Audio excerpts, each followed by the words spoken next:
Hello, everyone. I'm Phalanges. I'm Pzogel. And I'm today's inferior mouse reviewer, Gastrotech. Welcome to the MouseCast podcast for the week of Saturday, May 17th. This week, we are interviewing the goated tech power-up reviewer, Pzogel. We're also going to cover the ATK U2. You heard that right. They straight up ripped the name, as well as the Eweadn A5 Pro, which I mentioned only because I've tested their other mouse, the S9, recently and had a great time on it. Heck yeah. So, you guys, as always, subscribe. We do this every week. Discord link in the description below. All right, gentlemen, starting with Daz, what's on your desk right now? We actually got the Ponage Trinity CF with all of its beautiful bottom flex. Yeah. Love the shape, hate the implementation, but got some PRs with it, so it is what it is. Hmm. I've got the Eweadn XXL in red, and then this is actually the Aula Win68 HE Max with some secondary keycaps on it. So the keycaps cost twice as much as the keyboard. Yeah. About you, Pzogel. Oh yeah, I have my trusty G4 Free, of course. Yeah, 6 years old. Yeah. Very good input device. Yeah, Not double clicking and yet? and and not double clicking. No. Yeah, 6 years. Obviously, good stuff, and equally good, glorious heavy XL. Also well maintained after I don't know 6 years. So yeah, only the newest and shiniest. But Okay. I do have a, I don't know how it's pronounced, Filina S4 80 Max for review. So that's coming up Oh, good. next. Ooh, spoilers. Okay. Yeah, I know. I do like watching what you guys have for your Patreon supporters here coming up next. I've been looking forward to this one. Me on my desk, Santali S10, dude, I can't put this mouse down. Matrova Breeze custom, can't put this pad down. And yesterday I had my HE keyboard literally decided to switch two of my key bindings mid-game, so I switched back to my Sync 75 custom split mahogany keyboard that I sort of made. All right, so first topic is the interview. Dude, Pzogel, I have been a huge fan of yours for a long time. I'm sorry if I fangirl a lot, but our first question is, what's it like being so damn cool?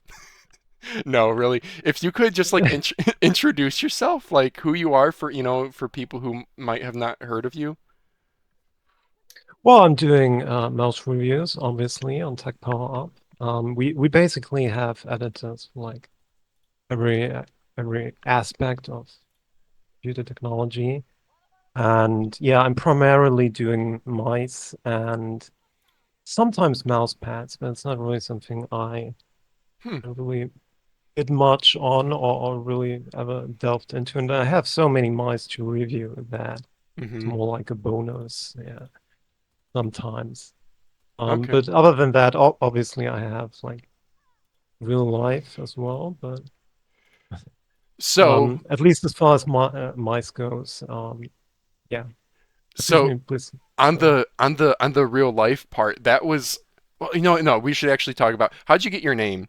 Because also the pronunciation, could you do it one more time? Yeah, it's my parents, right? So, basically, it's a shorthand of my real name, and Blame the yeah, parents. it's not very creative. Yeah, Okay, it's from my parents. Pizogel. Okay, so you mentioned this is your job, right? So I have a series of tech power-ups related questions. Um, I say here in our doc that I've been following the tech power-up mouse reviews for a long time back when Inno and Vanier were doing reviews. I know once Inno was fantastic. I remember him from the overclock.net days, but when Vanier picked up stuff, he kind of, I think, started a pretty darn good template to follow. Um, yeah, if you guys, Yeah, basically, so yeah, I can already like delve in. So basically, I mean, when I do reviews or anyone does reviews on Tech Power Up, it's always based on a template.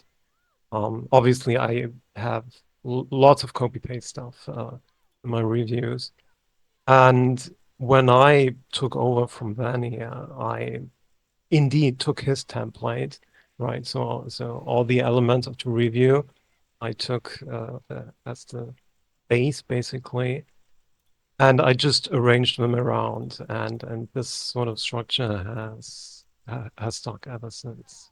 Okay. So yeah, it's basically just the work from Vania continued. Is Tech Power Up full time for you?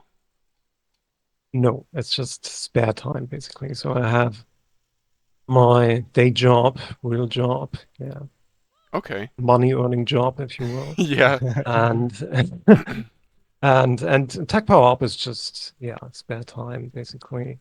Um, I'm decently fast with my reviews, so I can do one, two, sometimes three per week. So yeah. Oh, really? Okay. Yeah, I was always curious like what the time commitment is, but yeah, following a template I'm sure helps. So wait, this might be you don't have to say so if you can't, but does Tech Power Up at least compensate you for your work? Oh yeah, of course, yeah, Okay. sure. I mean, I obviously get to keep the mice, right? That's a nice perk, So I yeah. have like 300 or something. Um, and yeah, I get money on top, but yeah, it wouldn't be enough. So even if I would be doing it full time, it Right. definitely wouldn't I think pay that's the to be bills. expected. The other day I was at a baseball Yeah, game with my friend and he was asking like he's like, "So you do your podcast is like the goal to make money?" I'm like, "Not really, because like at best I'm gonna no, make like no, $5 a month." So no. Yeah. So I was like, it's really yeah. just about being able to get free mice and more importantly, just to have fun. I think that's something that brings us all together. Is just the fun of it. So with that, I guess what got you into mice originally and what did you do before did you do any reviewing before Tech Power Up? Well, so usually I don't know exactly what it was. I think it was like 2013 or something.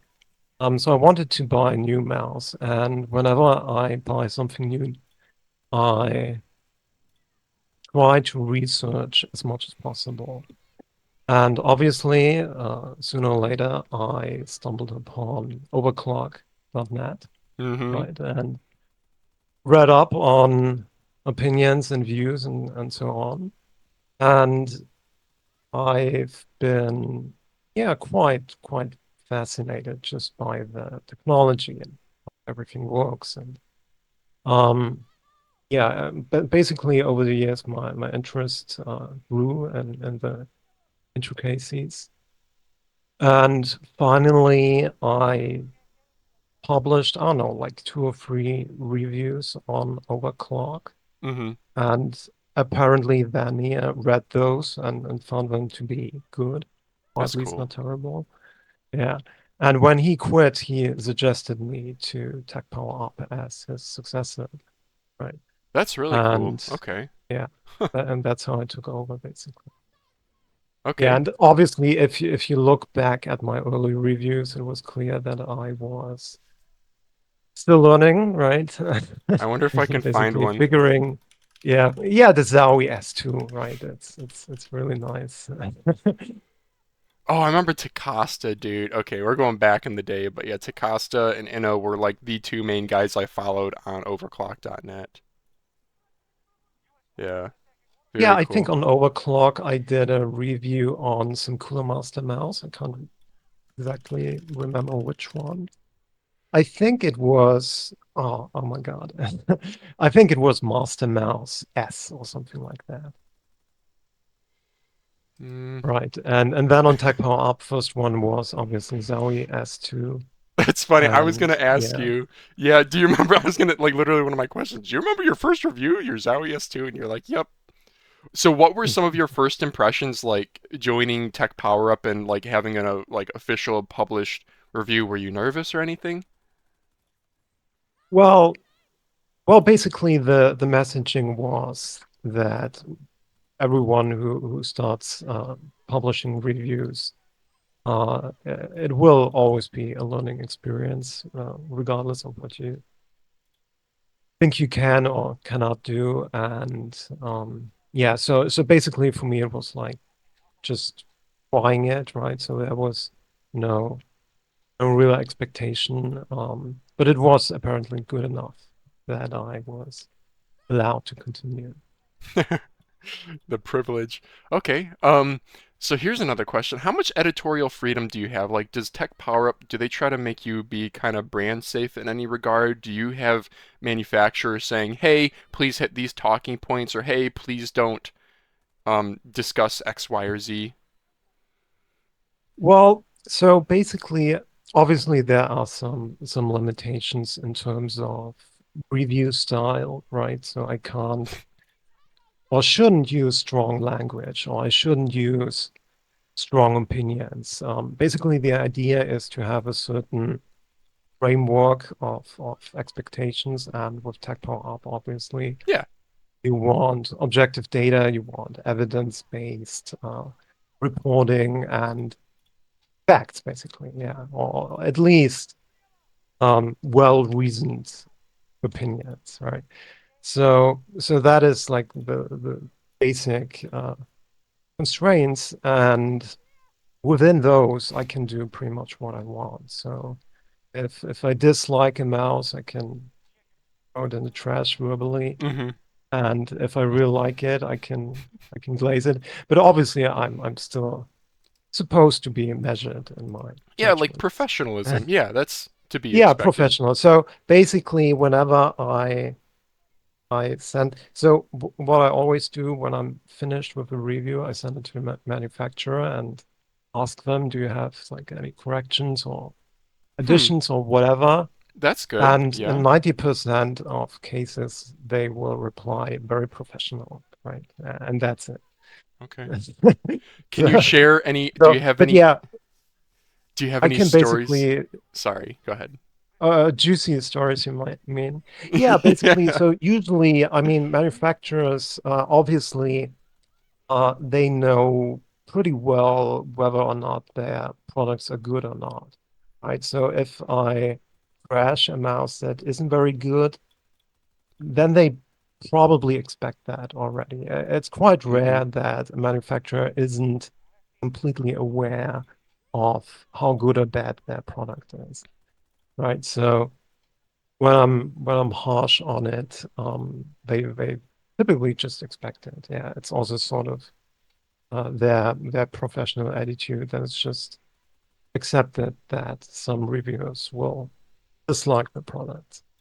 Mm-hmm. And so sometimes, of course, there will be um, some wishes or whatever that I include a shop link or something like that, right? So we don't do affiliations and promotions, Okay. but shop links are okay. But that's pretty much it, right? And otherwise, I can just do whatever I want and can review whatever I want. So um, whatever I think is relevant or interesting, I can just request a sample and go ahead. Yeah, that's really insightful. Again, when I was at this baseball game yesterday, my friend was like, "Yeah, is there much money to be made? Like, do companies pay you for reviews?" And I was like, "No, the payment at best is a free mouse." But Yeah, it's interesting because I haven't actually like pre-checked any of my videos with any company yet, but I've also not worked with like a huge company. I've basically just yeah, been like, it's gonna go live this day. Take a look. But the last interesting. like, email correspondence I had with a company, they did ask me to send it to them first. It's not for a mouse though, so we'll see where it goes. Interesting. Okay. But yeah, you're right. Most companies are like, yeah, these complaints you had about it, we're aware. And I do find it interesting that some companies still release mice and such or products in such like mediocre to bad shape, and Hmm. they know it's there, but the product still comes out. So that might just be me being naive to the manufacturing process and like sunk costs. But Okay. Yeah, so I guess sort of on that wavelength, I'm gonna jump in our dock here too. Like, um, are there any companies you've worked with where like you like actually actively work to improve their products, or they saw your testing and that lit a fire under their butt to fix something? Yeah, so sometimes companies do reach out and basically ask me or want me to Consult? test it, right? Yeah. And on a technical level, right? So they too aren't too interested in the opinions, rather data. And obviously my testing isn't lab level or anything like that, right? So I'm not writing any FCC level It's better reports than or what anything. most people do, I gotta say. Yeah. I mean, it's sort of primitive still, but at least it's somewhat insightful, right? Because you can't just conjure up testing like that. Um, even especially for a smaller company, right? You just, I mean, Razer, for instance, they don't have to send me stuff. They have Yeah. like whole department that can do it on a different level, obviously. But yeah, smaller companies are interested sometimes. And yeah, so sometimes I do have some re-release inputs, if you will. Okay. That's cool. That's gotta feel pretty cool to have your opinion, like, know that it matters and such. Let's see, what do I have here? Oh, how about are there any sort of other tests that you would like to do in the future, or tests that you want to get rid of because they're like not necessary? For example, I know the paint test is another kind of subjective sensor testing things uh Rocket Jump Ninja stopped doing. He used to, test smoothness in Quake and stuff. But Oh yeah, after, yeah, yeah, I remember. Yeah, yeah, but the pain test actually I think is really important for jitter. mm-hmm, So it's obviously primitive, but it's also still I think relevant. I remember GPX2, the latest update, where on specific mouse pads it was just ridiculous jittery hmm, at the highest CPI steps. So I think that is still relevant and yeah, sense and lens rattle somewhat relevant still. mm-hmm, So pain test I think still has some merit. If I could um get rid of something, it would probably be SREF because it's always good, right? I actually yeah, only remember a single mouse which actually failed it, and that is pretty much the only reason I still have it. yeah. But if I go another, I don't know, 3 years without any mouse failing it, which is pretty much impossible. I mean, if you have any sort of modern or otherwise up-to-date sensor, then it just will never fail regardless So of what the SREV, manufacturer does with it. for people who don't know Yeah, what, this yeah, can you explain it? speed-related accuracy variance. Yeah, so it's acceleration, if you will. Yeah. So are there any tests that you want to add, either like by getting new testing equipment, or that you see as an up and coming thing that needs to be verified? I mean, we've seen other reviewers, is it Techni on YouTube, who does like he uses a force meter to check for like build quality, like creaking. He also does what are some of the other things he does, Daz? He does something with a thermal camera, I The heat forget what. signature. Yeah. Yeah, I don't find them Heat all that spots useful, or but yeah. yeah, so basically, so what I w would want to do, of course, would be so first of all, I'd probably have to get a degree in electrical engineering, so that would be useful. And after that, I would probably, yeah, just do what could be called lab level testing. So the So what would you USB need? protocol. Yeah, USB protocol analyzer, oscilloscope, and professional software like Buzzhound. So instead of mouse tests, it's just, like industry level tools. That would be fantastic, of course. Right? Hmm. Right? Maybe anechoic chamber for interference testing or stuff like that. Mm-hmm. That would be cool. Yeah, so that would be nice, but obviously it costs upwards of, I don't know, 2000 USD, so Yeah. not cheap. Yeah. And it also means I'd have to spend much more time for testing. So instead of doing, I don't know, 1 or 2 mice per week, it would be like, I don't know, 2 mice per month. And so basically the question is, does it add enough value to be worth the extra work? Mm-hmm. And I'm not totally sure whether that is the case. Okay. Yeah. Yeah. I guess on that Definitely. note of On that note of pacing, is there like a criteria when you're going to review a mouse that you decide like I'm gonna skip this one, I'm not gonna review it, or like this one Hmm. has to see the light of day? So basically, if I have the sample, I do it any in any Okay. case. And yeah, so the process for picking mice worthy of review is just scrolling Reddit basically and seeing what people are excited for.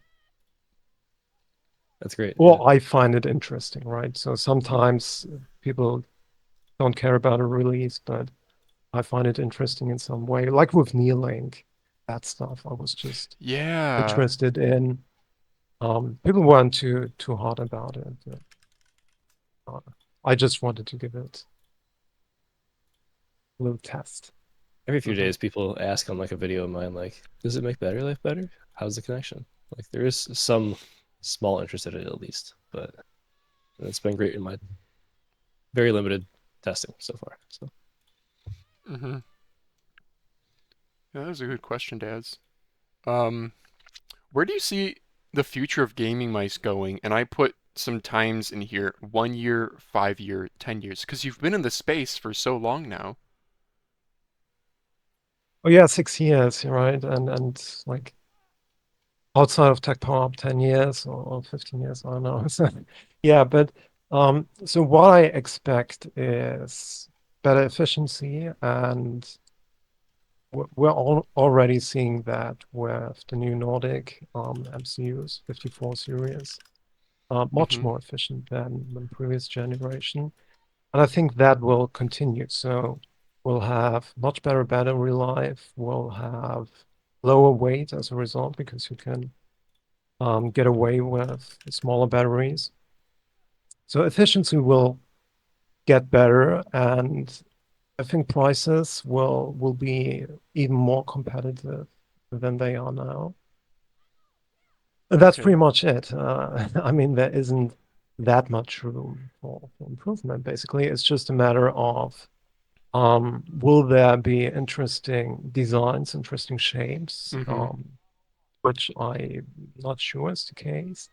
Or as much, right? But that is sort of the only thing that can really develop in the sense that some manufacturers can do unique stuff or special stuff. Because the other thing is obviously what I think we'll be seeing more is just mice that are basically, with a few exceptions, and that's already the case, using the same firmware solution provider, Hmm. right? So it's basically just a matter of you have like essentially essential mice, and the only thing that's different is shape and weight and switches and so on, right? So the basic feature set in terms of polling rate and so on, I think will become even more similar, and choices are more like about shape and stuff like that. Okay. How about you, Daz, if you were to be asked the same question, 1, 5, 10 years?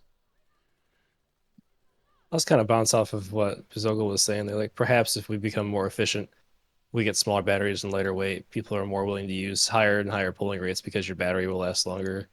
But like, are we even really gaining much performance at that point that's relevant? And then again, maybe gains happen outside of mice themselves, and like PCs perform at a higher level, like your CPU can handle a higher pulling rate without your game kind of crapping out there. So Hmm. like we just tend towards higher pulling rates, which again though, at what point are we really making gains in our increased pulling rate? Do you even have a monitor with a refresh rate to take advantage of that? Is it even perceptible or an actual advantage? But I don't know. I'm pretty dry on actual ideas of where we're going to go as far as innovation in the industry. Yeah, so I definitely agree with there's a very good underlying foundation built for mice this day and age where you got really solid sensors, you have firmware solutions that are pretty much um, the same, where now the innovation is really going to be in shape. But even then, we're starting to see, I mean, how many friggin' Sora clones do we have now? So I do think one future will be kind of custom one-off stuff like this. I don't know if this will ever go mainstream beyond something like an orbital pathfinder kit mouse. Um, But I mean, you go to the dentist for like those like bite guards or whatever, and those are like custom molded, right? So here's a guy who like custom made his own mouse. Does that ever become more than just an Etsy shop thing? I don't know. But I definitely do agree with higher efficiency. I think higher polling rates we'll see. Isn't it? There's supposedly a new Pixar sensor that's coming out soon, and I don't know if it's going to have a higher frame rate than 8,000. Um, I know, uh, yeah, I've heard about the new Nordic and was it just the new Nordic's MCU that was coming out? But the only other place of like future innovation that I really see is um, pretty much comes back to like shape and build quality. Take a mouse like a Maya X, something that is really considered a very well built mouse. Like 5 years ago, you wouldn't have anything that was that level quality. You just wouldn't. Um, so I think like there will be a general creep in QC, just like we've seen a general creep in lower weights, but I don't think fundamentally the your input's going to change. I do wonder if there is a bit of traction behind pen mice right now and gyro aiming controllers. I know Viscose has famously said she thinks the ceiling with a gyro controller is higher than it is with a mouse. But I also know things like pen mice, at least the ones I've tested, for currently they're all garbage, like sensors and stuff. The problem is though, when you click, it inherently you're pressing on like a stick, which makes you move. So, a mouse has a flat base for a reason. Yeah, Yeah, so maybe stuff like adjustable sensors becomes like more common across all mice. if they don't get sued. Yeah, the joke Yeah. there being Onage's comments. Yeah, Yeah. Oh, I guess that's do you follow Pzogel, do you follow like news like mouse news on Twitter or the subreddits? Oh yeah, sure. Obviously, yeah. Okay. Yeah, I mean the like not so secret industry secrets. I'm definitely following those. I mean, in terms of pawnage, I think completely pointless. Because it's Mm. impossible to enforce. I mean, I'm not sure if you've looked at the patents from FileMouse as well. Uh, yeah, they have a couple regarding the whole shape and everything on their Hmm. mice.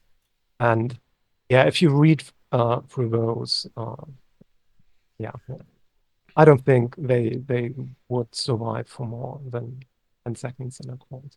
Yeah. Um, Yeah, we and definitely especially if we're talking about companies located outside the US, yes. right? So I do know that Glorious has been hit with one of those patents from Oh, Final Mouse, yeah. really. But yeah, they are US based, so it's somewhat low-hanging fruit. But sure. yeah, Huh. for G-Wolves or something like that, it's like whatever, right? Yeah. They don't have to lose any sleep over it. International patent law is really complicated and honestly seems to go nowhere, at least from my personal experience with it. Um, okay. Well, this is another question I don't have in the doc, but so if you read at things on r/MouseReview and stuff, because your name carries kind of I don't know, do you feel like you can't always express your opinion totally on something, or you can't make a opinion post because it's going to reflect negatively on Tech Power Up? Yeah, so basically, I probably, if I wanted to do that, I'd have to have like a company account and personal account. But Mm-hmm. honestly, I just basically after seeing so many minds, I don't, or rather rarely have strong opinions on them because the sort of process for me is essentially conveyor belt. And so that means I just do the review, like going through the motions more or less, and don't really spend enough time with it to have any sort of strong opinions. I So have the exact same thoughts, Ian, yeah, and I've only been doing this for 5 months. I have a video format. I test it for X amount of time. I go through that format. The review comes out, and it goes on the shelf. Yeah, because I mean the mice, there are always coming new ones, obviously. I never use a mouse I've reviewed again, essentially, except for Mm, maybe retesting something. So I really don't G403. have any. Yeah, G403, obviously. Yeah, so that's a good one. But everything else just sits in the shelf, and that's it. Right. So I don't really have any kind of customer relationship with the mice. So Okay. the And Terra usually didn't. that's yeah. Usually The, that's where the strong opinions come from. gotcha. Yeah. So the Terra didn't compel you so off of the 403. Oh no, no, G43 is sacred. Okay, gotcha. I Yeah, was it's gonna interesting ask. because like I got into this loving mice, and now that I do reviews, I don't get to keep using the mice that I try. So like it's almost get killed. It like pushes the hobby forward, but also killed it because it's just on to the next. And I don't even have like the level of access that like you probably have to your review samples. Like I'm still struggling over here, but yeah, it's interesting how it changes it. Yeah, it's So definitely the case. I mean, when I yeah, wasn't reviewing, I was like super pumped for new releases and everything. And oh yeah, I yeah, gotta try this and this and this. And now I get them like free of charge every week, and I'm like, whatever. Like, so that, but it's a good thing. It's actually a good thing yes, if I'm like in this whatever mindset, because well, for the reviewing process, it's much better if you're not hyped or Hmm. invested. Yeah. That's a good. I think that's a very good take. You're not drinking the Kool-Aid. Yeah. yeah. A couple times in the podcast, I've been like, yeah, they're just not as interesting anymore because I get like free mice, and then I'm like, I should check myself. Like, what a privileged take there. So yeah, Yeah, obviously it's a privilege, right? yeah, But in this case, it's useful. for Has sure. there been a mouse for either of you guys that has surprised you in a way that it stayed on your desk longer than what a normal review would 5 seconds. Yeah. have? Yeah. No. No. So basically, it's always the same. Yeah. So even if I'm like, obviously, sometimes I have mice where I'm like, okay, if I could use this until I die, I would use it because it's just really, really good. But whatever, I just put it back in the box and that's it. Right. So even if I really like it, it's basically meaningless. Sometimes those mice do show up. Yeah, I think the one that stays on my desk is the OP1 8K, and it's kind of cheating because it's wired, and it'd be a lot of work to unplug it. It's the only wired mouse that I have, and I do technically call it my main as much as I use it sparingly these days. So Okay. I know like the mouse I'm using today, the Centali, this is one that I got just, oh, I guess it's low on battery. I got it literally just because it was cheap on Mouse Oh Market, yeah. and it's actually one that I have not put down just because I like long, narrow shapes. Viper V3 Pro is also one that, even though there's so many good clones of it, that's one that I haven't put down just because the build quality is good and mainly the coding. It's just if I love the shape, I'm gonna gravitate towards the clone or version that has the best coding, I guess. Yeah. This Intelli is probably Comp X, right? I think I can Yes, it smell it. is. The blinking lights, yeah. Yes. That's hilarious. You just like it's savant level. I can tell by the smell. Um, all right, let's go on to.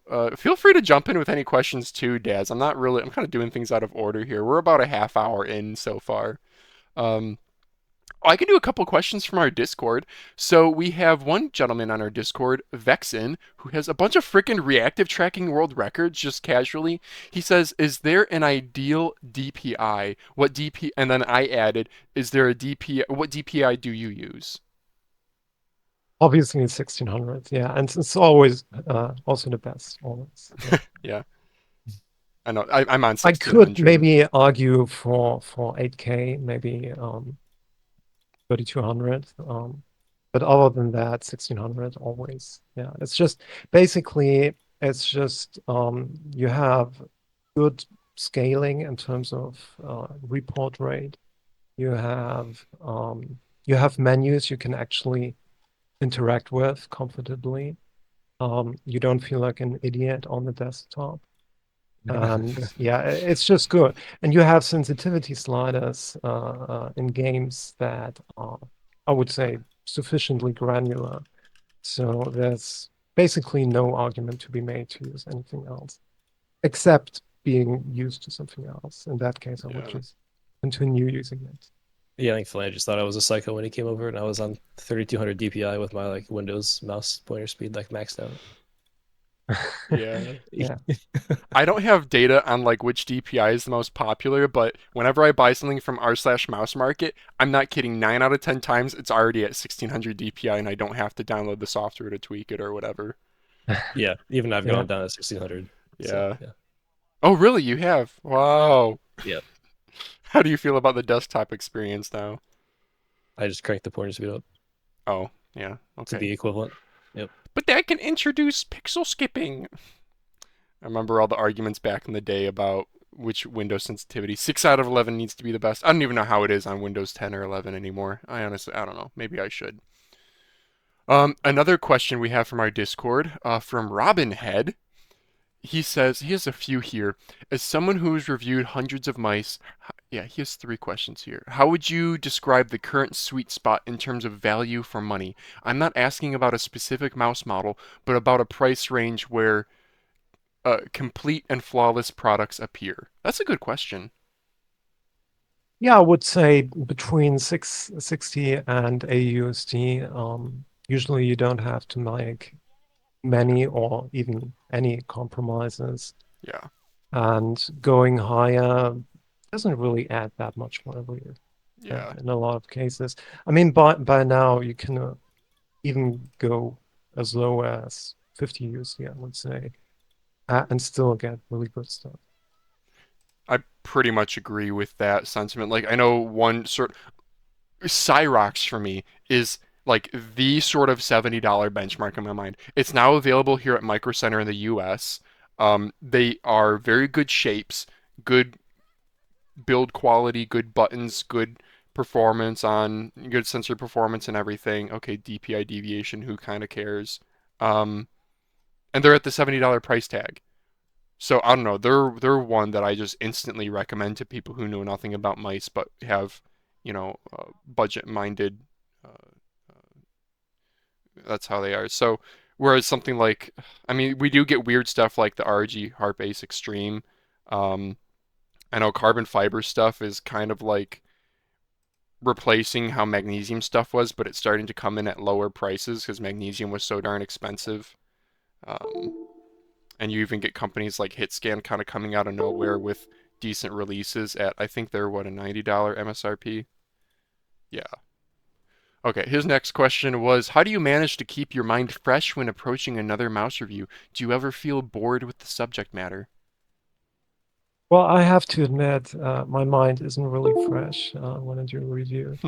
Um, um, Obviously, I get bored. Yeah, obviously, when you have like one new mice in the mail and they're all Comp X, so it's basically the same mouse over and over again, then obviously it's boring. Yeah. Okay. Basically, if I can just open the software and already know what's inside the mouse, it's not very interesting then. Um, it's whatever, right? It's just review job, and I don't need to be like totally fresh-minded to do it. Okay. So that's why you mentioned like being interested in like Neuralink when you do see something that's a bit different. Or here I remember the Yeah, Vaxee. yeah. So when it's not Comp X, I'm like immediately excited. Okay. How about for you, Daz? How do I stay fresh? I don't know what really excites me these days. It's been, like I said, the more review mice, the less exciting it gets. Mm, It was cool to try this Trinity CF because I hadn't done adjustable sensor position or carbon fiber yet. I'm now very skeptical of at least Poner's implementation of carbon fiber. okay. I've heard the newer batches were a bit better, but this was like, I feel like if I pushed too much on this mouse, it would just pop and explode, which is a shame because I love the Viper Mini shape is great, but this is definitely not it. Um, Yeah, and I think this is probably second batch, right? Or first batch still.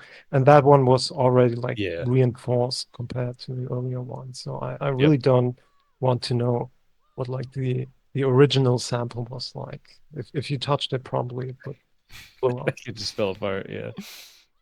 Uh, Okay. How does Tech Power plan? This is also from Robinhead, his last one. Does Tech Power plan to introduce a feature that would allow you to compare mouse shapes like ELO or ratings? And I want to extend this question beyond: are there any other future Tech Power Up things you guys want to tools, utilities that you want to offer on your site?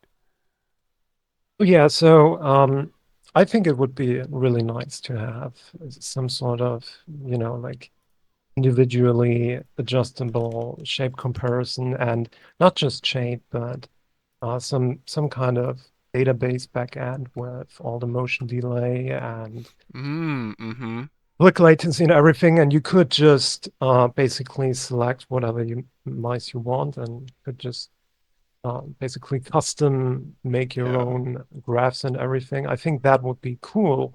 Problem is, it's a lot of programming work, and the programming, sort of web development, is all done by a single guy on Tech Power Up, and that guy is also the owner, and he also Hmm. does GPU reviews and CPU reviews Oh, and Wizard, SSD right? reviews. Right. So, and he Yeah. develops GPU Z and so on and on. So he already has a 28-hour day, and adding on the web dev stuff is just impossible. Yeah, I'd have to offer him a time machine or something like that, then he might consider it. But other than that, it's just beyond the scope of what is really possible. But yes, stuff like that would be very cool. I would definitely like to have it. What an amazing response. I wasn't expecting that. Like, initially, my knee-jerk reaction was like, ELO shapes and ratings already exist. Why would you want to copy them? But what a great take that, yeah, I mean, you could imagine overlaying polling rate stability graphs or, um, uh, yeah, just really anything. it's funny. I had the Oh, exact look same at the Yeah, thought. jitter. yeah, Yeah. oh, Those yeah. phalanges. Yeah. I mean, imagine being able to do your own graphs, dude. Because you can't put every single mouse on a click latency graph anymore. I mean, it just gets ridiculous. So, I see you're cherry picking, some big names here to keep them in.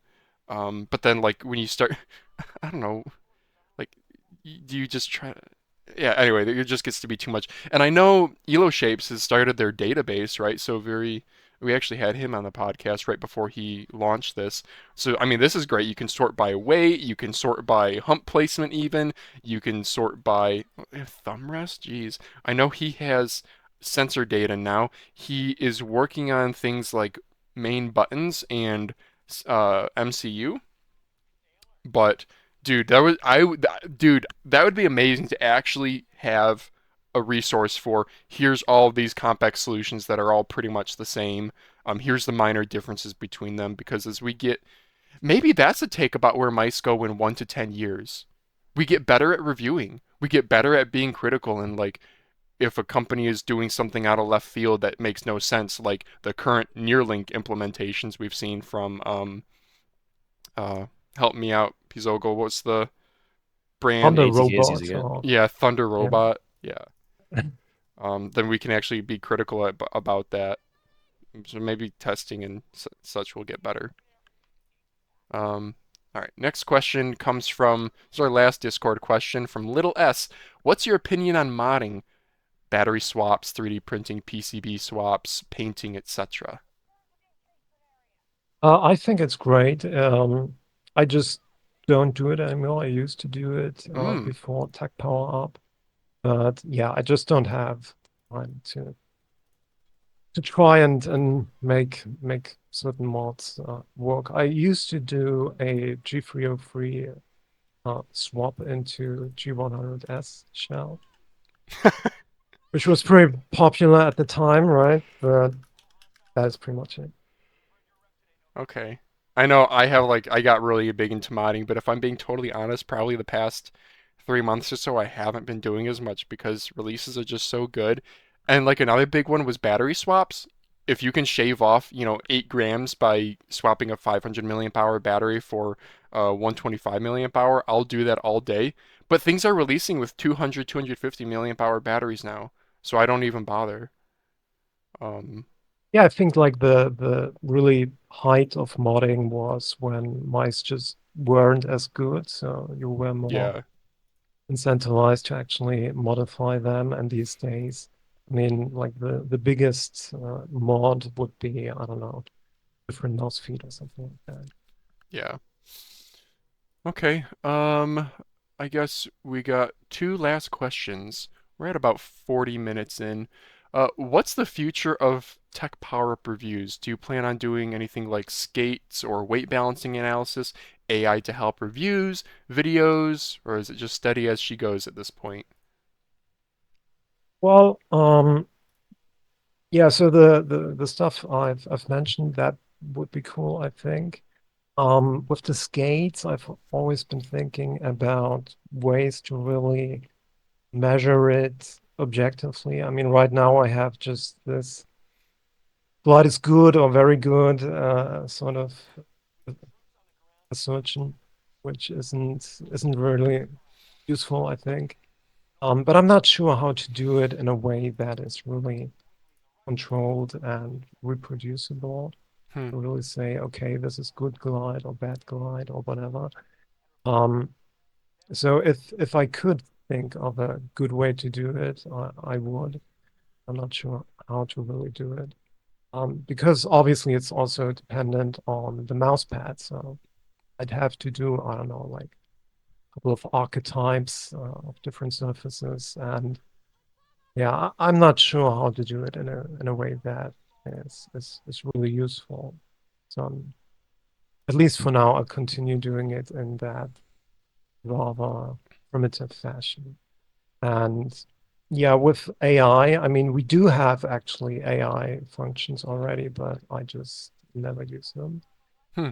because I do prefer having full control over everything. Right? Mm-hmm. So I do value the ability to be as precise as possible.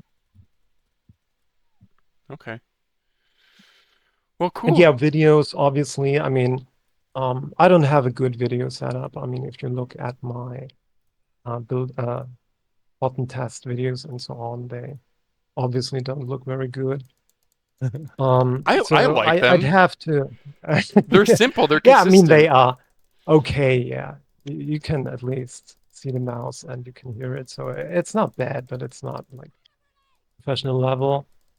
And yeah, it's another thing. Obviously, we do have on our channel, we do have videos for GPU reviews and stuff like that. Oh, really? But yeah, we only do it for stuff that is clicked often enough. Otherwise, the effort isn't really worth it. And for mice, it's probably not worth it. It's not clicked often enough on the main site to really warrant a video. And yeah, I don't know. So yeah, that's pretty much it in terms of plans. I mean, I don't really, so usually I just have too many mice to review to really be in a position where I can say, okay, um, I want to change this or that. I probably would also have a better setup for pictures, right? Better camera, better lighting and everything. But yeah, with so many mice to review, it's difficult to squeeze in. Okay. I have a couple more like personal leaning questions, which feel free to Mm-hmm. just skip them and not answer at all. But like you talked about this not being your primary job. Do you mind talking about what you do for a living? Doo-doo. Oh yeah, I do work at a university and in a Oh. field completely unrelated to mice. That might be refreshing, honestly. Yeah, yeah, it's as far removed as you could possibly think. So I Hmm. love that. Okay. yeah, Do you do And then I writing? guess Sorry, just to jump off that question, like, yeah. does your job involve a lot of writing? Because that's something Oh that's yeah, obviously. Yes, yes, yes. So writing is basically what I do, regardless of what I do. And so yeah, that is definitely a skill that I okay. have in my repertoire. Yeah, I was just like the structure of your conclusion paragraphs and such. It's always, um, it's probably a bit wordy for some, but I like that you are very detailed and every paragraph follows a very logical approach. I mean, you can literally just like pick a paragraph, talk about sensor performance, and you'll consistently follow a logical approach to it. So yeah, anyway, that stood out to me. Yeah, sorry, go ahead, Dance. Yeah, I was just gonna ask, with all the pipeline of mice you had to review all the time, do you have time for other hobbies? Like, what do you like to do outside Hmm. of work and mice? Oh yeah, obviously I'm gaming, yeah, so that's a Oh given. yeah. But so I don't so when I'm reviewing mice, obviously I also use them in game. Um and for those in-game tests, I use multiplayer first-person shooters. But outside of actually reviewing stuff, I don't play those. I just play like single player stuff with my G4 and Love that. and so yeah, gaming obviously, yeah, also yeah, music, movies, and sometimes leaving the house, yeah. Um, You touch grass but sometimes? Okay, oh yeah, yeah, yeah, I should try it. sunlight, stuff like that. Yeah. Um, yeah, that's pretty much it. Okay. What are the main games that you test on? And then what's Yeah. like been your favorite single player game you played recently? So I always use Quake Live, yeah, just because I know it very well. Same goes for Black Ops 2. So basically the idea is to use games, at least for a bit, that I'm very well familiar with, so I can rule out it's just a game or me or whatever. So it's really just the mouse that is the variable. And yeah, otherwise I'm not sure because recent multiplayer FPS don't really interest me much. Um, Hmm. I don't like to play them, right? So inevitably I gravitate towards all that stuff. Yeah, you said Black Ops 2 and my heart grew 3 sizes. It's like my favorite shooter game ever. Yeah. Legendary. Staying up till 6 a.m. in the morning playing master ranked play in college. Good times. Yeah. Okay. Well, I guess with that, we can wrap up your interview portion. How can people find you? Do you want to promote anything? Any social handles? Tech Power Up Early Well, Access obviously Patreon? on Tech Power Up, right? So that's a good place. And Reddit, I'm always available there. And yeah, don't really have other socials. After all, it's not really about me, it's more about Tech Power Up. So I try to keep a somewhat low profile. I love when I see you going back and forth and like, yeah, Reddit comments and like you're clearly objectively correct and trying to stay objective and the person just won't take your point. And you're just trying to be so like just chill about it. But yeah. Yeah, there was one I saw the other day that was entertaining. Oh no, these are two. Oh, some guy had a really bad take and you corrected him on it, but in like the most professional, informative way. I'm not gonna be able to find it, but yeah. Yeah, you are. So if people want to ask you a sidebar question or whatever, Reddit's the place to do it, huh? Yeah, I think it's the most convenient. I'm Okay. always checking Reddit every day, Okay. so easiest to reach me there. Cool. Okay, well, dude, thank you so much for being on the show. Like, I can't believe that we got you on the show. When I saw that you had done the podcast with House, I binge watched like all the episodes. Um, so yeah, thank you so much for coming on. I'm glad you had a good time. If you want to stick around, um, for any of the news that we're gonna go through, we'll be doing that next.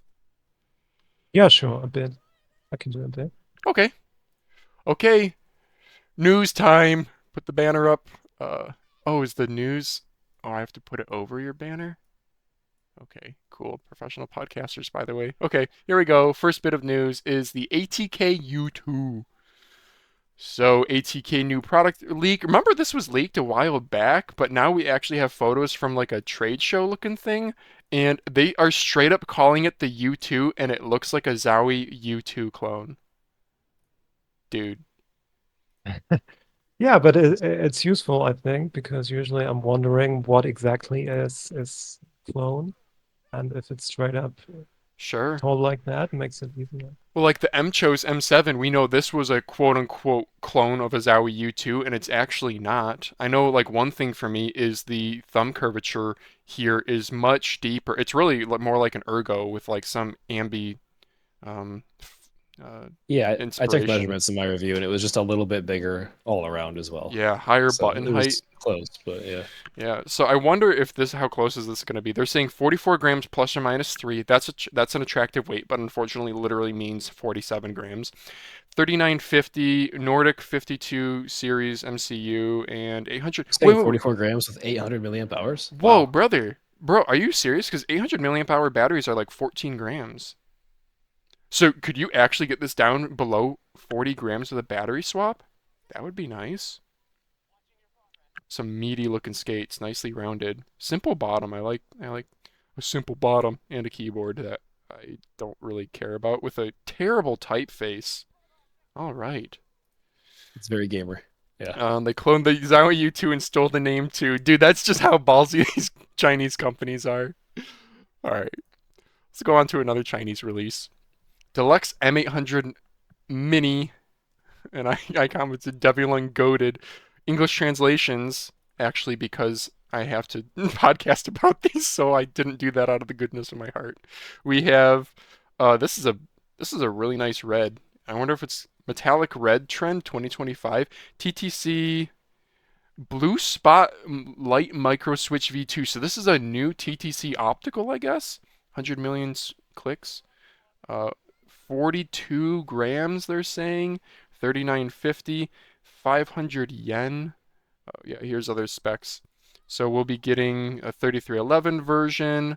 Yeah, that's something, Pzogel. I want to know. You don't have a whole lot of 3311 mice tested, or I think you have like one.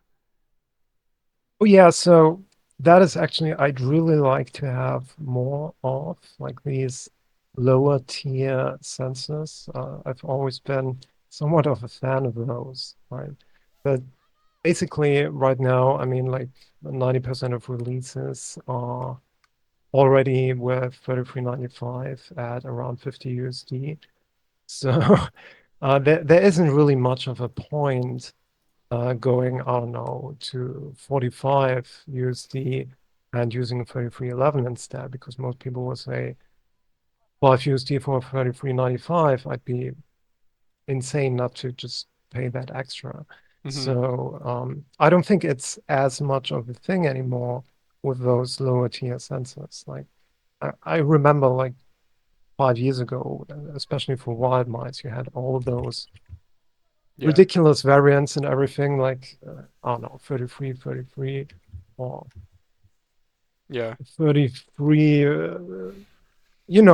all of those, yeah, yeah, like all yeah. those 3320 variants and Yep, 3325, yep. and you had 3327 and so on and on. 29, yeah. That was, yeah, it was just entertaining to review because you never really knew what to expect, right? And with 3395, you have a much higher baseline. Yeah, the little bit of testing I've done with some 3311 mice, because we do so many AliExpress mouse news things here on the podcast. Um, Battery life suffers greatly, is usually my biggest beef and why I don't always use them. But the couple 3311 mice that I do have, like an Attack Shark X11, that I have no issue with this in game. Max tracking speed, small micro movements feels fine. So yeah, I'd really like to get the old tech power up review treatment on some of them, especially since I don't know if would the firmware solutions differ significantly, because I know the sensors physically they're like different number of pins and all that. Yeah, basically, I would. So the question is whether those solution providers, I mean, obviously they are very 还没 familiar 体验过 with 3395 and 395. and yeah, 3950, and it's not always clear or really a given that they have any experience working with something like 3311 because if just, I don't know, like 5% of releases use that one, then you probably don't want to spend the resources on really learning the intricacies of the sensor. Mm-hmm. So it could be that you get CompX firmware for 3311 stuff, but maybe it's just something else, something obscure, like back in the day when you had all those obscure firmwares. Mm-hmm. Dude, I'm pumped for this mouse though. Look at that. We're actually getting metallic red. We're getting nice big skates. And the price tag on this is rather attractive. Oh wait, he does a real weight here. Always got to do a real weight because the manufacturers friggin' lie. Oh, he covers it up with a stupid cat thing. No, why? Uh, um, they're saying 89 yuan, which is, I mean, you can. It's like literally like what, 12, $13. They have an edition that comes with a mouse pad if you do a pre-order. I think I actually commented what it was. Oh, pre-orders open May 23rd, full release on May 26th. Orders within the first 4 hours of official release get a Saturn-like pad. That was like literally quoted in the translation. Said Saturn-like. Okay, let's go to the next bit of news. There's one that I'm kind of excited for. It's a new Fantech mouse, but it's not just another budget random ass mouse. This is the Tanto series. There's going to be Tanto E, the Tanto S. These were added to Is there a ELO weight shapes. difference? Because this is heavy. 58 grams. Not really heavy. 8K. Heavier. I mean, 58 is fine. Yeah. I should shut up. 65 and under, I'm good with. I But don't know. You're not. I don't think you're wrong. At a $50 price tag. Oh, $80 price tag for the. So going 8K costs you $30 more. wow. Mm. Oh, hello website. Oh, look at that texturing. Um, so it's another like Viper-like shape. Do we have dimensions? 58 gram lightweight. Oh, we have a charging dock. Okay, sure. Forward This biased video buttons. That's is kind of nice. that hand coming in, something else. I know. TTC. They That's call gonna these show white dots. yeah, they call This them Wano. oh, sorry. Yeah, Yeah. dragon or whatever. Let's Yeah, see. and This there's this video picture is of a Helios 2 in there for the Tanto. And they forgot to change the picture. I Oh wait, thought, yeah, I in the thought I was like video? that. You're right. Oh. I know in those, like when you scroll down, those product shots, and they actually have a Helios 2 Pro S, and it's like plainly written Oh. on the side. Yeah. It's pretty Oh amazing. wow, yeah. Oops. Yeah. Oops. Yeah, just get it out. Who cares? Helios Ship it. 2 right there. Yep. Yeah. Amazing. Yeah.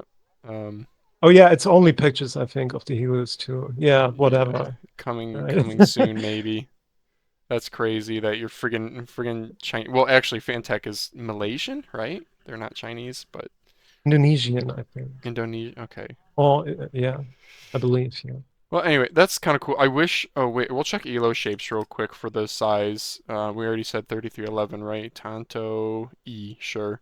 So for a shape comparison, let's bring up the Viper V2 Pro. Smaller than a Viper V2 Pro, maybe like There's Viper probably a deluxe Mini. mouse that's the same size, right?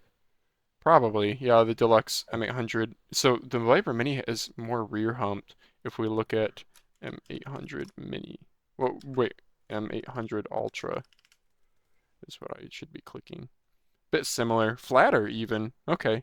I don't know, that Yeah. might be interesting. What do they say for clicks? That's, I guess, the only other thing I care about. They said the Huano green shell, right? Was it different for the You can show different white dots. versions? Yeah, and if you This scroll just down, it says blue shell, pink dots, Yeah, so I it's don't know not if that's entirely clear. copy is that from Yeah. pasted. the Helios? Yeah. Yeah. The only way I'm at all interested is if it's Omron Opticals, if I'm being honest. So, okay, well, I'll pass, but I guess it's a little saturated, their Fantech and the Viper shapes, but okay. You came excited and now you're gonna pass. Yeah, Nice. yeah. Okay, next thing, not really a release, but Pulsar TenZ mouse in red. Hey. Oh, can I image? Wait, I'm buying it. Pulsar Gears release it. He already teased that he wanted to do. I'm gonna image translate this.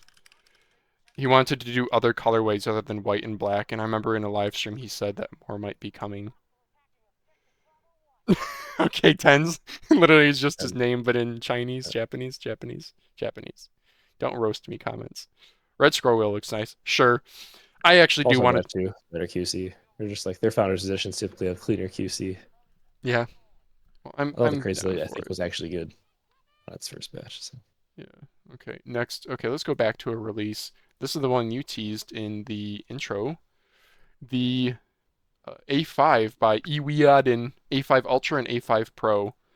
So this is a Death Adder V3 clone, like hella. I actually did buy an Eweadn X21. I don't know if I've talked about it on the pod.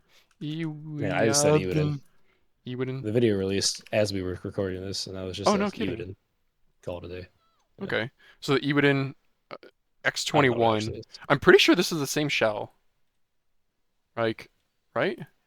Oh, okay. Thanks What is the notification. 3950 or 3395 version cost? Oh, maybe the scroll wheel looks a little fatter. No, they got to be the same shell. 3950 is or 3395 is the Ultra. So that's 42 bucks. $42. Wow. Yeah, and then 3311 is 32. $10 upcharge for this better sensor. I would go for the better sensor just for the battery life improvement, honestly. Um, so Lower I'm weight means here you can get a used Death Adder V3 pretty cheap these days. Yeah, I don't know. I did have an X21, which I assume is the same shell mold, except they had this stupid. Okay, I don't know if this shows it. The bottom, dude. The bottom. This right here was a skate. So like this skate is angled because aesthetic reasons, and this little nub they put a skate on, and these things were so scratchy they weren't rounded at all. Other than that, the mouse was actually like shockingly solid. I gave it away to a friend because I have a Death Adder, but I don't know, this A5, they go back to a normal-ish skate design on the bottom. They do have a split for dongle storage. It looks just like the S9 skates. Yeah. Yeah, and Which is my main dimensionally feedback to them 800. Oh, okay, was good. complaining about the skates. But That red looks nice. 800 milliamp hour battery. And if we briefly check elo shapes for X21, did he have the A5 in here? No, he doesn't. And Death Adder V3 Pro. Get rid of all of these. They look. Should I do a better color for you guys? Purple's kind of poopy. Do like a red. Yeah, they're pretty similar. Sensor position's a little bit different, if that matters. Anyway, it's an option, I guess. There's like one person out there who's like tired of Viper and Sora Ambi clones, and they want a Death Adder clone. So there you go. speaking of that, people will just like die on a hill for a Viper V3 clone. Like it's incredible. This video that came out an hour ago was blowing all my other ones out of the water because it's a Viper V3 clone. It's not even like lightweight. Which Eweadn mouse? S9 Ultra. Oh, duh, yeah. People love GPX clones and people love Viper V3 Pro clones, and I'm not really sure why. It's not overly interesting. I think part They of already it's the exist. The red metallic. colorway here might be doing it. Yeah. Yeah. Like If you go it's to their website, they actually have like a green one. really? Yeah. It's so like as I was doing the review, they popped up with this max version that's also sub 60 grams, which is interesting. Whoa. Yeah. A And it's max. called the max, which typically gives you a bigger battery, but in this case, clearly it didn't. So That's a unique but it's, color. it's sold out. It's a good price too. Still looks metallic. Yeah, Yeah. I am here for wacky colorways. We literally don't have enough green mice. I harp on that like every We don't. podcast. We need Yeah. more green mice. You got the founders edition of like the X2H from Pulsar. Yeah. Okay. Sure. Pzogels over there bored like, bro, it's just another Nordic It's not or the same solution. Yeah. Oh wait, no, this is a Honestly. PixArt. They Oh, left that's off right. the P, Yeah, but yeah. yeah, the Vaxee XE and Inkot G Hero both use this, right? Okay. This is the Killway Blades. Yeah. Okay. Let's see, what else do we have? Mambasnake M4. Oh, okay. Reddit discussion. I guess I got to do that because I don't really want to sign into Amazon. Wait, what? This is the wrong. There we go. Mambasnake S M4, 3311, 52 grams. This is actually a Kaisona shell, we know. Um, yeah, there Got it we right go. here. I haven't opened it yet. Oh, no kidding. You bought it? I figured I'd throw it into my like Attack Shark X1 review. Yeah. Sure, yeah. They have this cutout here on the side that looks like it could be for a screen, but then they don't. But yeah, they use it for this LED diffuser, sure. Yeah. It looks like a decent shape, but also maybe a bit boring, So iterative. the switches, it says Hanyu. Hanyu.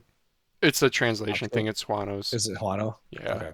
yeah, I've seen that before. And then I I'm haven't pretty I haven't sure. tried those, so that's why I kind of picked it up for $20 because I saw Oh, that the low version of the S9 also had them, so I was curious how they felt.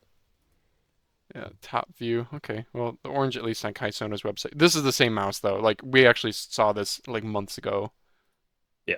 Yeah, okay. But it's cheap, right? How much did you pay after coupon? Like 19 bucks? Yeah, it was like $18, I think. Okay. And I think that's it for releases. So now some other bits of news. The Attack Shark R5 Ultra, some new colorways, green and red. Yay, more green mice. 33.95 I'll, if you guys don't know. Yep. I'll always be salty about this Sorry. weird advertising blip they had where switches were in it. Yeah. Okay, I But guess I can't mute it. it's a good, really good way to get a Final Mouse-esque shape for a low price. Solid Yeah. clicks, solid all around. About another bit of Attack Shark news. Oh, my notification blocked it. Their X1 is experiencing connectivity issues or something. So in Attack Shark fashion, they made a Discord response that is really well written Yeah. with, but they put it like hidden on their Discord. At least they didn't at everyone mention. So cool. And then here's our last bit of. No, we do have more news. Vaxee XEv2 temporarily suspends sales and recall notice. This is interesting. Some users who use glass mouse pads have reported the XEv2 is uneven during use. After inspection, we confirm that this issue does occur on glass surfaces. Although this problem is not noticeable on cloth pads and does not affect general use, Vaxee has decided to initiate a full recall. We sincerely apologize for any inconvenience this may cause. For those returning their mouse, you may choose for a full refund or wait until we have resolve the issue with the base and receive a replacement unit. That's pretty cool. To make things even better, well, we hope that all customers will return their units. For those who choose not to exchange or are willing to wait for the replacement, we will include a specially designed PA mouse pad as a token of our gratitude and apology. Gratitude, sorry, I don't know what I'm literally reading.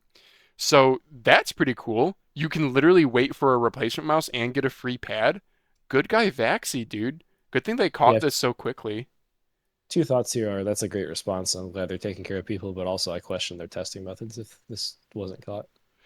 Did they just not Yeah, test the last bit? maybe. I Or mean, like what level of Vaxee, like base testing was there? I don't know. So There we go. Base surface um tilt test coming to tech power up. No.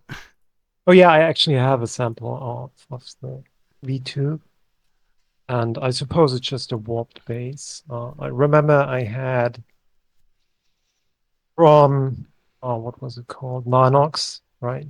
It did have Venator with warped base, but on that one it was very pronounced, even on a cloth pad.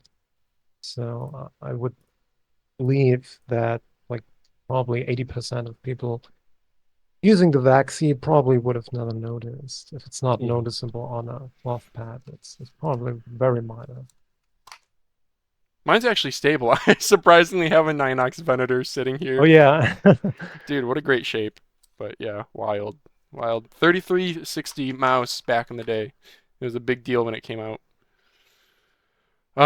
Okay. Well, anyway, that's the cool. Xander is currently on his way to the factory and will immediately update everyone if there are new developments. What a great company to engage with if this is how they react to it. But yeah, now they learned, dads. I figure they learned.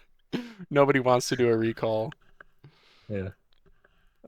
Here's one that I would love to get your thoughts on, Pzogel, is Waizowl UltraWide band.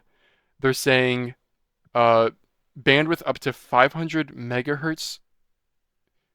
Wait, I'm sorry, that's not, that's a That's a frequency, not a bandwidth. Am I dumb? Utilizes nanosecond level pulse radio transmissions. Operates between 3.1 to 10.6 gigahertz.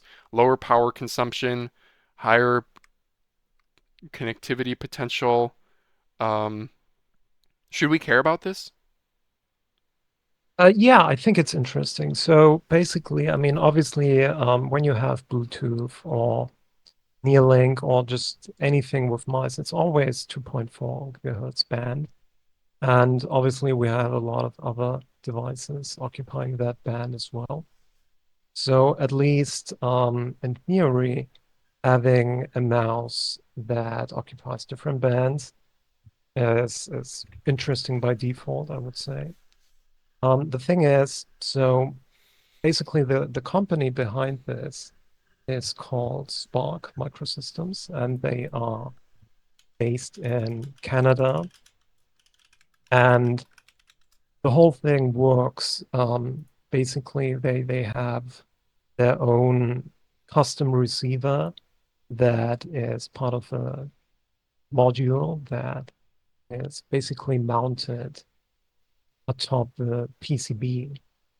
And so the interesting thing is with that you basically so the this module needs to be sufficiently uh, distant from the PCB, and it also needs to be sufficiently distant from your Mm, hand. So basically, you have a certain challenge to design the mouse, which otherwise isn't really present with your usual antenna right on the PCBA. hmm. Um, so it's interesting from a design perspective, and obviously it's something completely different from your average compact stuff and so on. I did have a test kit with the sample mouse, and Really? Ooh. they do have USB high speed, wired and wireless, so 8K wired and wireless. And it was very, very, very good in terms of latency, Okay. excellent even.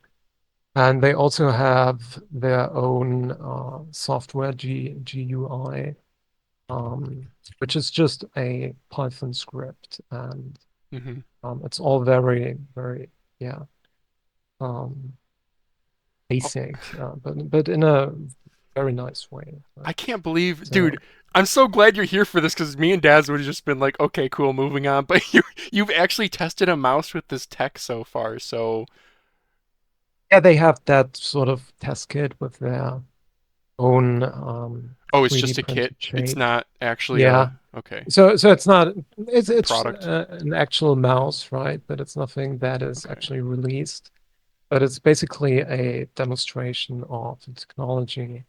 And yeah, so it's definitely impressive, especially if you compare it to other mice in terms of bandwidth.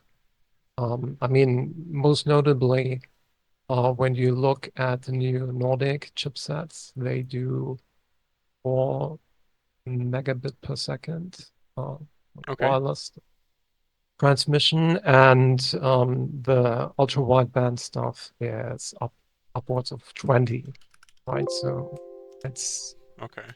almost an order of magnitude higher to the best you can get in terms of 2.4 gigahertz. Do you So think on you'll a be doing a technical write-up? level, I hope so. Yeah. I mean, with Waizowl, I've had a couple of review samples coming from Mackeys, obviously. And yeah, ideally, I would hope that I can review their release, their ultra wideband release as well. I do know that they're not the only ones looking at that technology right now. I'd bet. I can't believe this has taken this long for us to see this. Like 2.4 gigahertz, dude, has been around for freaking ever. And like I remember picking different channels on my routers because I was worried about like channel interference when you use the microwave or whatever. And 2.4, and then it's 2.4 4011132, and you can pick all these different channels, but still it gets crowded, especially imagine if you're at a LAN event. These companies like Zowie make these big ass fancy receivers and say that it's because of wireless interference, but switching to a different frequency range would literally just totally resolve that too, right?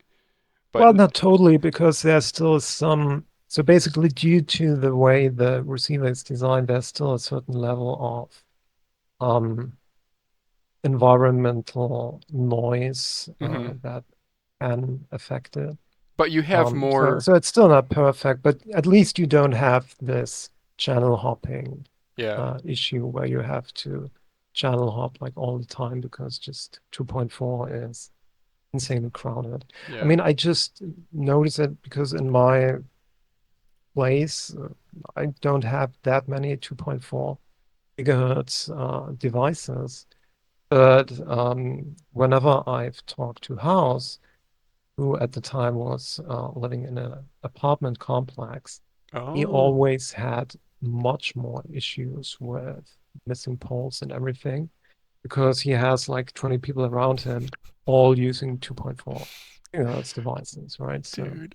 Imagine that. it can be, yeah. In the future, we're gonna be like master reviews are gonna take into account where you live, how far your receiver is from your mouse. Oh my gosh, it's gonna get crazy. Okay, let's move on. Yep. Newsflash. Living in a college dorm nerfs your ability to use your mouse. Yeah. Oh my gosh, I was so much better when I was living at home. New coping mechanism unlocked. Yep. MCHOSE friend pointed this out to me. They're now saying their HE keyboard, instead of being 0.1 millimeter or whatever, it's 0.001 millimeter. So you freaking breathe on it and it actuates, I guess. I don't really understand.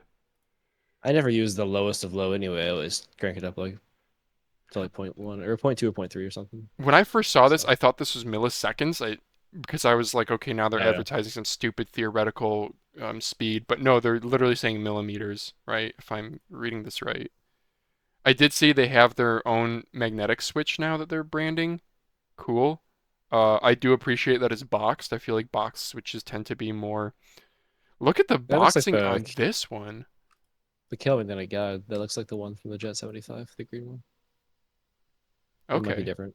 interesting. It's not specified here. I mean, yeah, I'm sure they come out of the same factories and they're just Yeah, the built to boxing on this spec. is interesting. Yeah, Yeah. that box though, that I hope that means it's super stable. That'd be cool. Plus or minus 8 grams force. Yeah. I wonder if like hot swapping doesn't really matter for some people because like HE keyboards are all friggin' linear. And then so like the one thing you can tweak is physically is the spring force. So me, I don't really need I think I would be okay with a proprietary switch like this as long as I can get in and change the spring. I've only had the spring force throw me once. The HE65 mag from Apple Maker actually was it threw me off.